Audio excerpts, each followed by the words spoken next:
Hello friends, आज हम लोग क्रिस्टल क्षेत्र सिद्धांत क्रिस्टल फील्ड थ्योरी के बारे में अध्ययन करेंगे। तो देखिए, क्रिस्टल क्षेत्र सिद्धांत जो है वो स्थिर वैद्युत मॉडल है एक तरह का, और यह जिसके अनुसार धातु लिगेंड आबंध आयनिक धातु आयन तथा लिगेंड के मध्य स्थिर वैद्युत न्यून क्रियाओं द्वारा उत्पन्न होता है। इस सिद्धांत को सर्वप्रथम हेच-ओबलेक वैज्ञानिक ने दिया था। यह सिद्धांत आयनिक क्रिस्टलों के आयनों की इलेक्ट्रॉनिक संरचना की व्याख्या के लिए दिया गया था। इसके बाद में 1952 में आर्गेल ने उपसंयोजी यौगिकों पर लागू किया, जहाँ पर यह सिद्धांत परावैंगनी व दृश्य प्रकाश की स्पेक्ट्रम की तो व्याख्या करता है, किंतु बद्ध निर्माण की व्याख्या नहीं करता। अब यहाँ देखते हैं कि इस क्रिस्टल फील्ड थ्योरी को समझने के लिए पहले हम यहाँ कुछ शब्दावलियों को समझते हैं, जिनका उपयोग हम क्रिस्टल फील्ड थ्योरी सिद्धांत में किया है।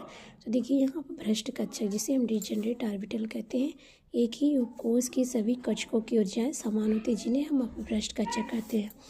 इसमें देखिए EG और T2G समुच्चय, जिसे सेट कहते हैं इंग्लिश में। मुक्त रूप में डी उपकोष के पांचों कक्षकों dxy dy dx square minus y square और dz स्क्वायर की ऊर्जाएं समान होती हैं, तो ये भ्रष्ट कक्षक होते हैं। इन कक्षकों की कार्तीय तल के अक्षों के आधार पर दो समुच्चयों में बांटा गया। पहला इसमें EG समुच्चय, इसके अंतर्गत वे डी कक्षक आते हैं जिनकी भुजाएं कार्तीय तल के अक्षों के समदिश होती है, उन्हें अच्छी कक्षक कहते हैं। इस कक्षक की EG समुच्चय के अंतर्गत dx स्क्वायर माइनस वाई कामा dz स्क्वायर कक्षक आते हैं।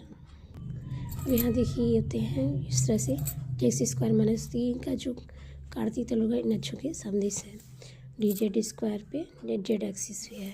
हम यहाँ देखिए T2G समुच्चय, इसके अंतर्गत वे डी कक्षक आते हैं जिनकी भुजाएं अक्षों के मध्य होती हैं, इन्हें अनच्छी कक्षक भी कहते हैं। इसके अंतर्गत dx dy dz dx कक्षक आते हैं।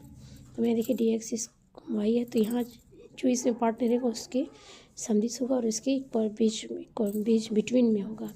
इस बार से dz को देखते हैं, तो ये इसमें x एक्सिस है, तो x एक्सिस से समदिश होगी, और y और z के इसमें एक्सिस और dz x का भी इस तरह होगा। यहाँ देखते हैं क्रिस्टल क्षेत्र सिद्धांत के मुख्य बिंदु निम्न है। इससे पहला ही संकुल यौगिक में केंद्रीय धातु परमाणु आवलिक आयन को चारों ओर से लिगेंड घेरे रहता है तथा इसमें इलेक्ट्रॉन युग्म पाए जाते हैं। दूसरा, इसमें ऋणात्मक लिगेंड ऋणात्मक बिंदु द्वारा तथा उदासीन लिगेंड द्विध्रुव बिंदु होते हैं। इसका ऋणात्मक सिरा केंद्रीय धातु परमाणु या आयन की तरफ होता है। तो यहाँ जी देखिए, अगले तीसरा पॉइंट उन्होंने ये बताया कि अगर कोई केंद्रीय धातु परमाणु आयन है और लिगेंड के मध्य अंतःक्रिया वैद्युत स्थितिकी बल होता है, तो इसमें लिगेंड के इलेक्ट्रॉन जो होते हैं वो केंद्रीय धातु परमाणु या आयन के कक्षक और लिगेंडों के मध्य अतिव्यापन का साधन नहीं होता है इसमें, बल्कि कैसी धातु परमाणु या आयन में डी सभी कक्षकों की ऊर्जाएं समान होती है, जिन्हें भ्रष्ट कक्षक कहते हैं।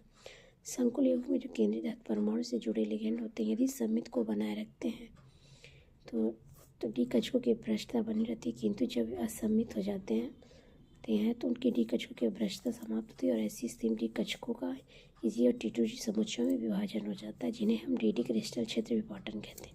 मतलब एक तरह से विभाजन ही हम विपाटन कहते हैं। तो यहाँ देखिए हमने जो दिखाया है मुक्त और परमाणु या आयन में, तो इस प्रकार से डी के 5 कक्षक, हम सभी जानते हैं डी के 5 कक्षक होते हैं। तो ये 5 कक्षक जब ये कुछ ऊर्जा बाकी संकुल और भ्रष्ट कक्षक में जाते हैं, तो इनका 2 पार्ट में क्या होता है, डिवीजन हो जाता है। कब? जब वे असम्मित हो जाते हैं तब। तो अष्टफल के क्षेत्र में देखिए EG पार्ट और ये T2G पार्ट नीचे साइड होता है, तो इसकी ऊर्जा लो होती है और इसकी ऊर्जा अधिक होती है। तो यहाँ ये EG में dx square minus y square dz square, और ये dxy dy dz x।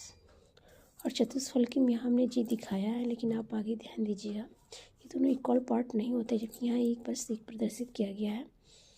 इन दोनों में काफ़ी गैपिंग होती है, लेकिन ये दोनों इक्वल समदिश होते हैं। तो यहाँ जी का प्रयोग नहीं किया जाएगा जब आप क्रिस्टल क्षेत्र चतुष्फलकीय क्षेत्र में विभाजन देखेंगे, लेकिन हमने यहाँ शो किया है, तो आप इस चीज़ को समझिएगा।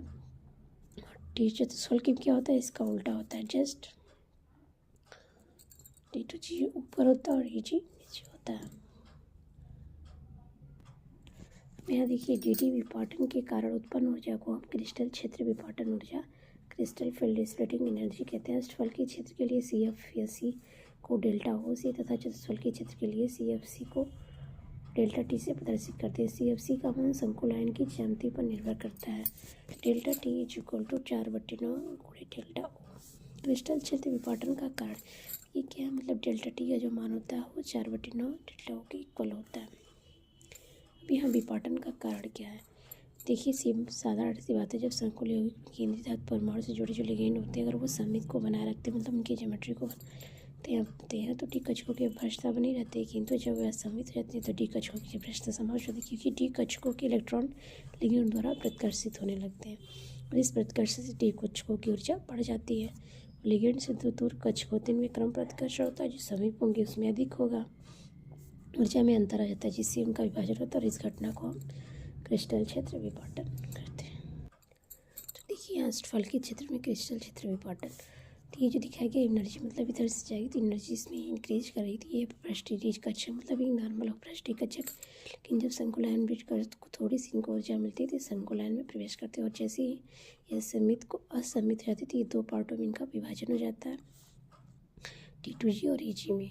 EG ऑर्बिटल जो है वो dx² - y² dz² और T2G ऑर्बिटल जो है dxy dyz और dzx में कन्वर्ट हो जाते हैं और इनकी वैल्यू 3/5 होती है और इनकी वैल्यू माइनस, यहाँ माइनस ये दिखाता है कि इनकी ऊर्जा में कमी होती है और इनकी ऊर्जा में अधिकता होती है और कोई अंतर नहीं है। ये जो DQ है इनका मात्रक है। तो इस प्रकार से अष्टफल की क्रिस्टल क्षेत्र में फर्स्ट कक्षकों का विभाजन को इस प्रकार से रिप्रेजेंट किया जाता है। तो अष्टफल के क्षेत्र में केंद्रीय धातु परमाणु को चारों ओर से कितने लिगेंड घेरे रहते हैं? 6 लिगेंड। सभी जानते हैं, इसके पहले पढ़ लिए हैं वैलेंस बॉन्ड थ्योरी में। इस क्षेत्र में भी डी कक्षक इनकी ऊर्जाएं कार्तीय तल के अक्षों के संदेश होती है, लिगेंड द्वारा अधिक प्रतिकर्षण बल अनुभव के कारण उनकी ऊर्जाएं अधिक होती हैं। मतलब ये अक्षों के संदेश होती है इनकी कार्तीय तल, तो ये अधिक ऊर्जा का अनुभव करती हैं।